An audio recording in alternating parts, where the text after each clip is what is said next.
getting ready to begin putting our router sled together. I thought that I would share my experience with you from start to finish. So we ordered some parts, and let me show you what we ordered. This is the Juwanji, and we ordered a 1500 millimeter and 2000 millimeter or 2200 millimeter. Figure between the two that we should be able to do some pretty decent slabs. I've already got a bench down. We're just going to use a 3/4 inch piece of substrate.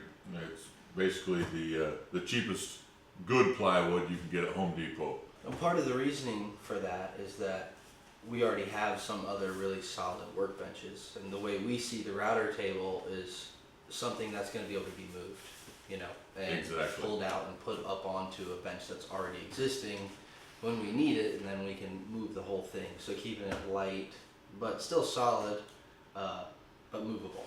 You know? Yeah, valid point. The bottom line is we don't want to have this be something that's permanent in the shop. Our shop, Well, this is a kitchen. from Johnny's old house, Yeah. but our shop that we've been building, it's only 26-ish, a little less by 15 and some change. It's not big enough to have multiple tables set up. So we don't want to have a table that's permanent. Therefore, we're going to set this up on a piece of 3/4 inch plywood, make sure that it's on a good level, stable base, and then when we're done with it, we will just pick it up and stand it in the corner somewhere. It's going to take both of us. These rails are pretty heavy. They're very heavy. These things are absolutely no joke. I don't know. I can't say highly recommended yet because we haven't tried them yet, but I suspect we're going to say highly recommended because this is a very solid system.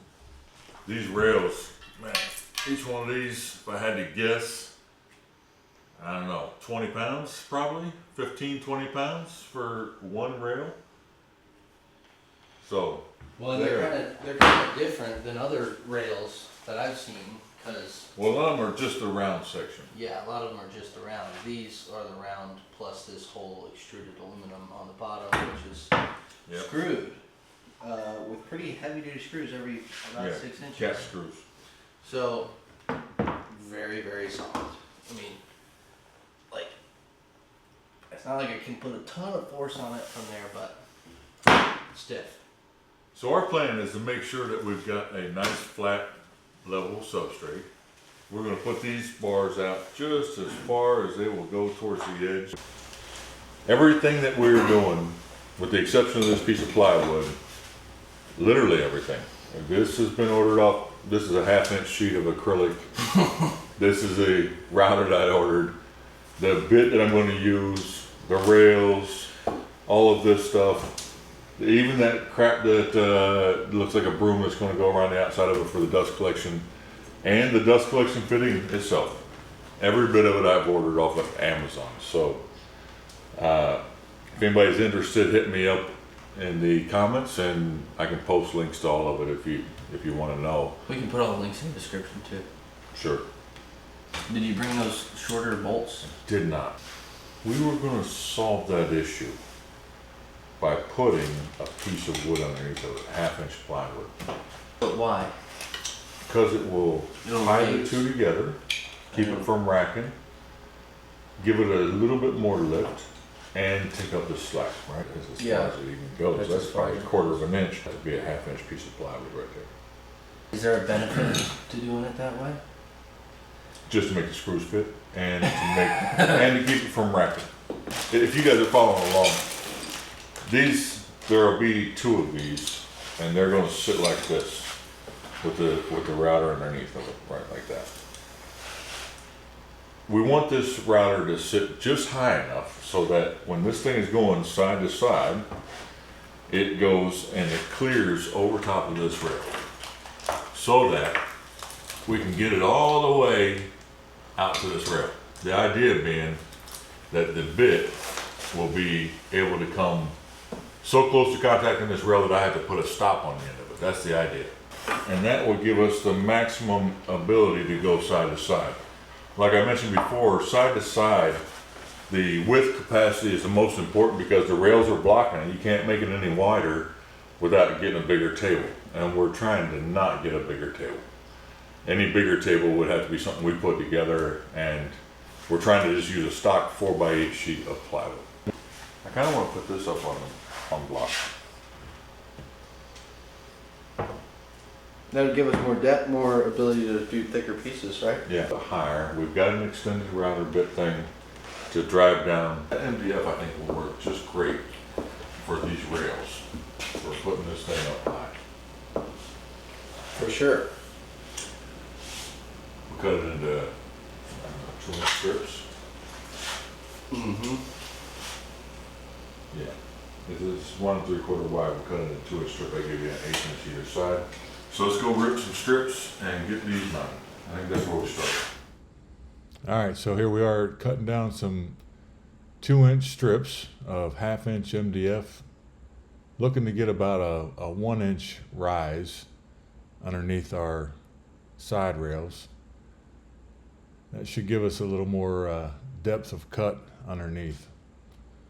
So we literally just took and ran a bead of glue down between the two of them, put a screw in each end just to kind of get everything stable and held solid, so we get it all screwed and glued and get everything ready to go.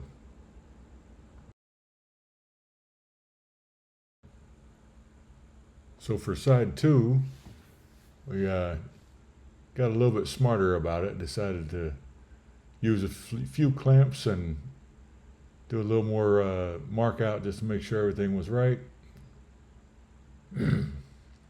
Remember, this is all trial and error, guys. We haven't done this before, so we're just trying to figure it out as we go. We figured if we ran a good center line, give us something to shoot for. We didn't really mark out spacing. I think we went somewhere around 8 to 10 inches on center on the screws, which was probably overkill, but you know, that's what we do.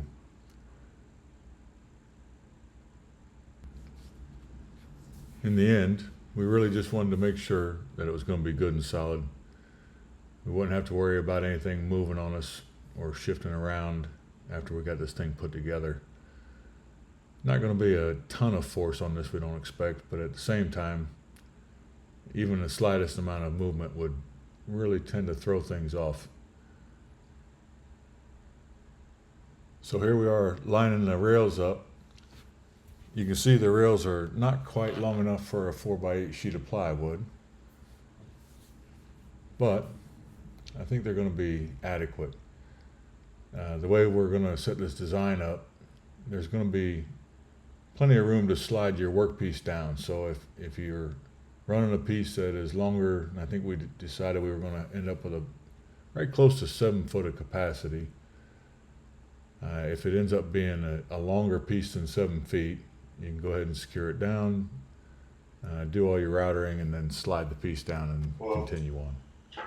So hey, this is day 2. We didn't start till after 5:30, 6 o'clock last night on the router sled build. So we worked till, I don't know, 10-ish last night on it, and then we picked it up again today. What we're doing right now is setting up, these are the cross rails for the sled, and we're drilling the holes to mount it to the bearing. So that's where the mark out is for this, which is what I'm doing over here on the drill press. And I already drilled extra holes back here. I don't know if you guys will be able to pick it up, but these holes here are probably 6 inches-ish down the rail is what it comes pre-drilled with. But on the back, we're planning on using a piece of plywood to tie the 2 rails together over top of the bearings. And so we wanted to have a bunch of extra holes because it's 1/2-inch plywood. So it's 5/8 inch screws is what we're putting in. And therefore we wanted to make sure we had plenty of holding power, and we didn't want to use glue on it. So therefore we're putting a whole bunch of extra holes. Overkill, right? That's the woodworker's model. So I think I showed you guys last night, I ordered a Z plate on Amazon, and the Z plate is really made for 2x4s, right? It was designed to be a fastener to hold a 2x4 in place. You tack this to whatever wall or whatever. So we went and laid it out and drilled it for the bearings, and that's what's going to sit on top of the bearing.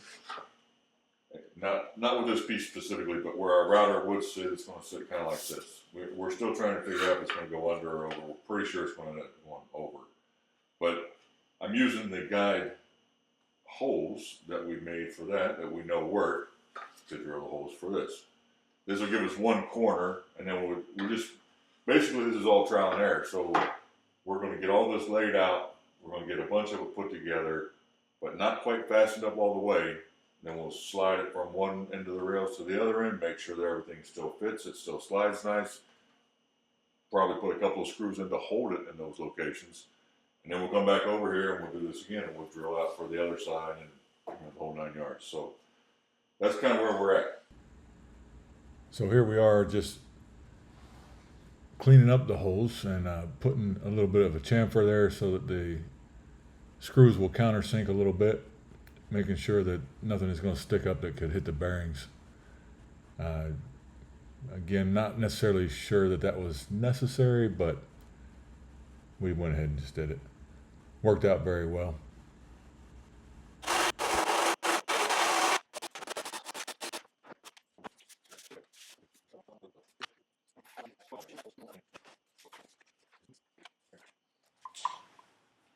This is just an additional piece to hold the router base steady. But if you take a measurement from the center of the bit and then you drill a hole and then you play with it a little bit, like I have here, then you can just use a pin. In this case, my pin is just a cutoff piece from one of the woodworking screws that we use all the time. Slip that pin in there. This is the one that I've tested. This one that I've got the thing in now. And that is a little bit on the positive side. This one is a little negative, and this one is just right, like 3 bears. The porridge on this side is the best for what we're trying to do. And what we're trying to do is make this fit. So here I am laying out the piece of 1/2-inch plexiglass we showed you earlier. This plexiglass is what's going to mount the router base so that we got something to register it on, and then there's going to be what mounts to those Z plates I showed you a minute ago. I'm cutting out a hole right now to fit the dust collection adapter. At this point, we're not sure how that's going to work out, but in the end, it actually worked out pretty well. You'll see here in a little bit. Again, we're just making it up as we go, so now we're just going ahead and getting everything laid out, going ahead and cut this piece of acrylic down to final size. We wanted to try and maintain as much meat as we needed, but no more than we had to have, just so that you didn't have any more room between the bearings than you needed. That way we had maximum capacity. Figured the less that was just wasted space in there, the more we'd be able to go ahead and run closer to the edges. So here we are drilling the little piece of acrylic out,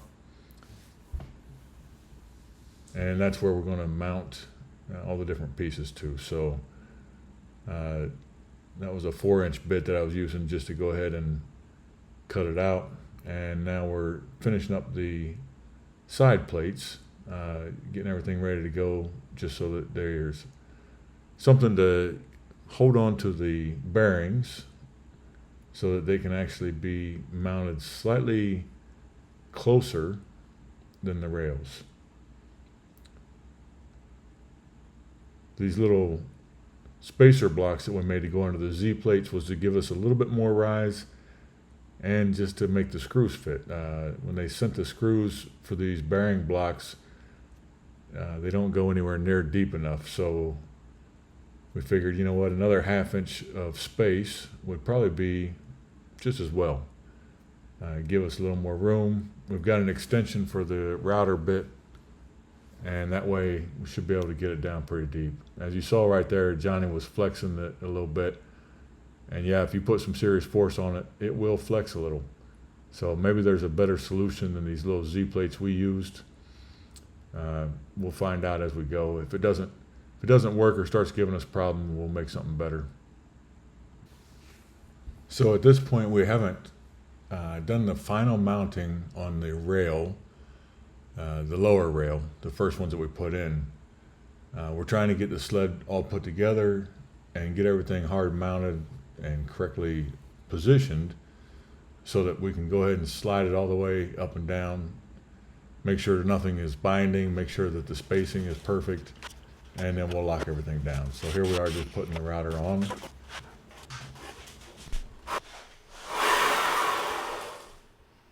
I like it. That shit is just exactly where we thought it was going to be. No surprises there. Freaking experts over here. Very nice. So now that we've got it situated and we know that there's no binding and it slides up and down the rails, we can finally go ahead and lock the rails down fully. Before this, we just had a couple of screws in there, but we were waiting to make sure that everything was going to slide nice and there was no deviation between the rails anywhere along the way. So you see, as we're actually locking it down, we're sliding it back and forth, making sure it's still good and that there's no binding whatsoever. Nice smooth rolls. And then we're going ahead and setting our stops, and that should be just about it. We're almost ready to test. All right, so here I am going ahead and getting the router out so we can put the bit in and get ready to do a little test piece on this thing, just to make sure everything it all works. Luckily, Johnny had this slab of walnut handy, so we figured it'd be as good as anything to give it a try as soon as I can get this bit in there. On second thought, Johnny decided maybe he didn't want to waste his very nice walnut slab and brought this maple cookie instead. The cookie is a little taller though, so we're going to have to change our bit setup some. The extension piece for the router bit is going to have to come out so that we can get our depth set properly to make a good cut. So here goes our first test cut, and it ran pretty smooth. We had a little bit to still work out as far as the speed of the router, speed of pushing, and just kind of getting a feel for it. You could listen to the motor a little bit, and the motor would bog as it was going if you were taking too deep of a cut. Kind of just have to figure it out as you go. But yeah, overall,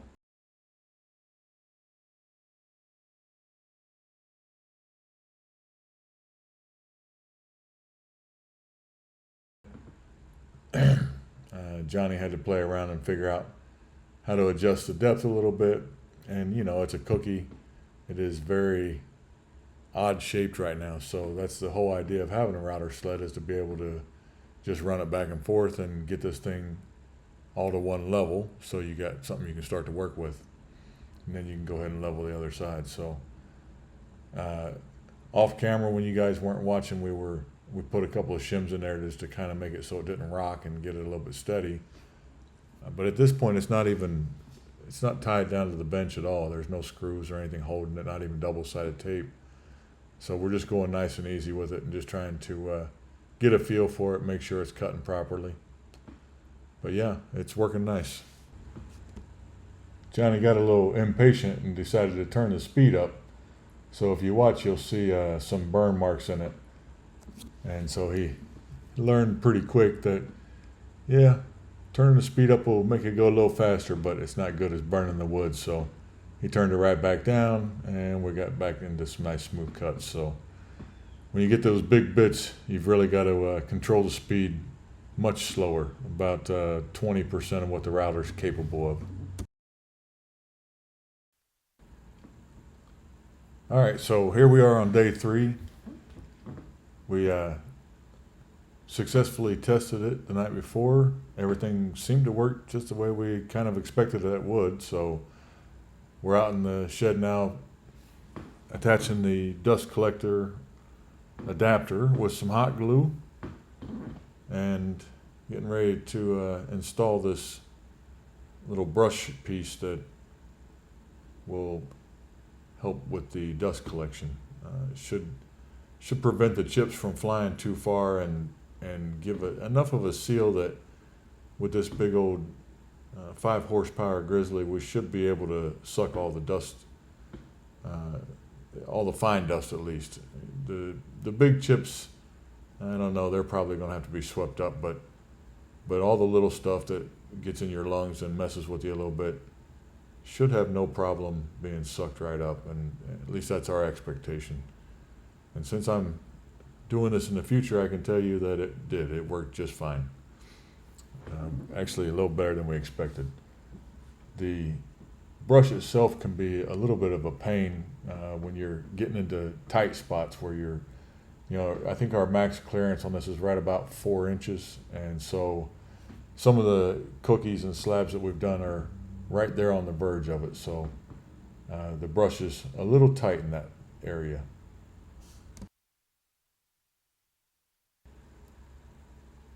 And just as we thought we had it all figured out, we realized, okay, crap. The brushes made it too wide to get through the rails. So trying to figure out what we're going to do from here, marked it out and decided the best course was to probably go ahead and take it apart. But then my boy said, hey, wait a minute. What if we just use this little trimmer, flush trim it, and just run it right down the rails and trim that excess off. Smart kid.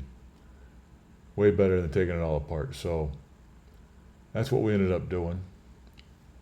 As you'll see here in just a second, he goes ahead and gets the trimmer out. And voila, we're going to make it work. A little bit of a setback, but not too bad. So we didn't have to take it all apart, which was great because all of it was glued and screwed and it would have been a real pain. So we went ahead and just trimmed it. Luckily we had that little reciprocating tool, and that made the job pretty, I don't know if I would go as far as easy, but certainly doable in place. A little bit of handwork with a chisel, smooth it right out. And we should be able to get that piece in as soon as we get this all taken care of. So a little bit of a setback, but not terrible. I tell you, this little DeWalt cordless trimmer has come in clutch a handful of times. It can really get into some tight spots and really saved us a few times. I mean, from everything from cleaning up mortises to you name it. I mean, it really gets in there and does what any normal saw really can't do, not with any accuracy. And I highly recommend it. If you don't have one yet, you should probably run and get one sooner than later. It's something you don't even realize you need too much until you do, and then next thing you know, you find yourself using it quite a bit.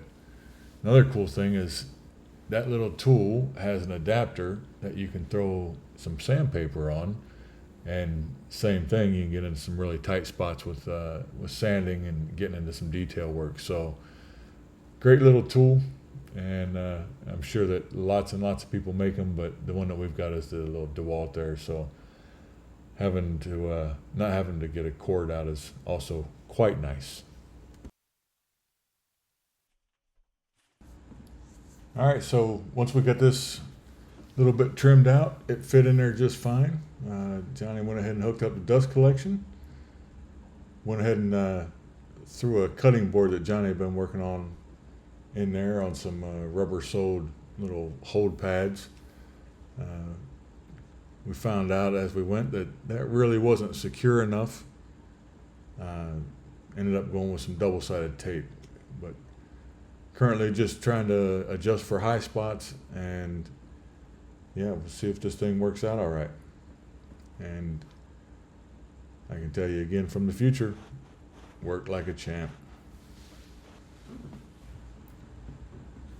What did not work very well was those little pucks that we put down with the rubber feet on them. They were too soft. It allowed the wood to move too much. So we pulled those out and put in some double-sided tape.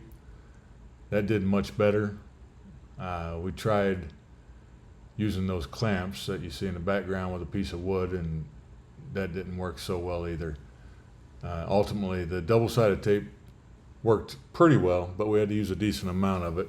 Probably not the best solution going forward, but we'll work something out. Otherwise, yeah, it worked very well. You can kind of see all the lines that are in it, puts in it. I think that's just what we're gonna have to live with. I don't know. We're gonna tweak it a little bit, see if we can't work it out a little bit better. But in the end, the lines are something you can't actually feel, and they sand out very smoothly. So in the end, I'm not sure it's worth messing with too much. But again, we'll probably try to see if it's maybe leaning at an angle or something. Try to tweak it a little bit. But right now, we're pretty tickled to death with this thing. Look around that table and notice that there is not a bunch of dust. Very nice. So here's one that's pretty neat. We ended up using this to do a maple slab. It was a great big piece of crotchwood, and it worked like a champ. The problem was, being crotchwood and partially rotted maple, which is what makes it so damn beautiful, we were having an issue that I would get it all nice and flat on the router table, and everything would be perfect and beautiful, a couple of little lines like you can see in there, and then I would take it over and go to do some final sanding on it, and I couldn't sand it. Every time I tried to sand it, the soft spots would just dig right in, and the hard spots would need extra work, and they were hard and soft all through it. So this thing came in really clutch. We found online some little sanding discs with an adapter, and was able to mount it in the router, and literally sanded this thing all the way up to 320 grit using the router sled, which kept it all nice and flat. It didn't matter whether it was hard or soft, just kept running it back and forth over top of it with finer and finer grits. And yeah, I mean, it really saved my butt on this project. I was pulling my hair out, had no idea where to go from here, because we don't have a drum sander. Well, that's actually not true. We do now. We bought it because of this experience, but this actually did the trick. I mean, it got us down where we needed to go. So the problem was, you get it all nice and smooth and flat, and then you would go and you'd fill it with epoxy because it had a bunch of cracks and splits and voids. And then you come back and you get it all nice and flat, and you try to sand it, and same result no matter what I did. I tried to use wood hardener and all kind of stuff. In the end, this is what did it. And we tried several renditions, but these little cheap discs, and I'll throw a link down there just in case anybody's interested, but ran them on a fairly slow speed and nice, really, really slow passes and really slow or really light depth of cut, and just kept working it back and forth. And man, it did the trick. It was pretty impressive. Very time consuming, but if you're stuck like I was, where you got a piece of wood that is something you really want to salvage, but it's a crazy piece of maple or whatever, or any kind of real burl or something that's got a lot of rot in it. In the end, I'll show you the project that this went to. Some end tables I was making for the wife, and man, what a gorgeous piece of wood. So very happy I was able to salvage it with this. In the end, I'm absolutely thrilled with the way this came out. Using a piece of 3/4 substrate on the bottom of it allows us to just pick it up and move it wherever we need, get it out of the way. I can bring it in here and use it in the house. I can use it out in the shop. Out in the shop is where all our dust collection is, so that's obviously the major place where we're going to use it. But Yeah, I mean, big stuff, small stuff, it doesn't matter. If you decide to go do this, a variable speed router is critical. One with more power than the one that we bought would probably be really nice. When you're doing, they make bits all the way up to 3-inch for it, and honestly, I can't really run the 3-inch bits. It's just not got enough power on this little Bosch. When you get it going slow enough, it just wants to bog down, and honestly, you don't save any time. So if I was going to do it again, I'd have probably splurged for a more powerful router, something in the 4 or 5 horsepower range if I could find it. I think the one I've got is a 1 3/4 horse, if I remember right. Maybe it's 2 1/4, but it's not really enough for doing this kind of, running these large bits like this. So that's my only complaint, though. Otherwise, this thing works like a champ. The little Z plates that I used on the side, it could have been stronger. If you try to get a little too rambunctious, they can flex on you a little bit. But honestly, that's really not a big deal. You just keep, make multiple passes, take smaller cuts, and it hasn't been an issue at all. In some of the softer woods, if you try to take too deep a cut and you get really rambunctious, it can dig in and cause some tear out. In fact, with this piece of wood that I'm working right here, I definitely had some tear out. I had to go real slow and take real light cuts, but that's not because of the router sled. That's just because of the way the wood, the grain ran in every direction right next to each other, and it had a bunch of rot, and that rot is really hard to cut down with a router. So like I said, those little sanding discs came in really clutch, because once you take a nice slow small cut on it, you can minimize the tear out, and then with the sanding disc you can get the tear out. So overall, very, very happy with the build. We haven't ran into a situation yet where I've needed more capacity, although I'm sure that's in our future somewhere. We're getting ready to build a 6.5 or 7 foot round table. It will definitely not fit on here, but I'm thinking we can do it, leave it not connected in the middle. Right now this thing's got about, I want to say 42 inches clearance inside is what our maximum width is. So, the average size of a dining room table is pretty good, but anything large, you're gonna run out of capacity. Or do it like we're talking about on this round table, where we're going to do the 2 sides and then join them together after it's all done and said. So anyways, hit me up if you got any questions, and good luck to y'all. That'll be the end of this video. Cheers.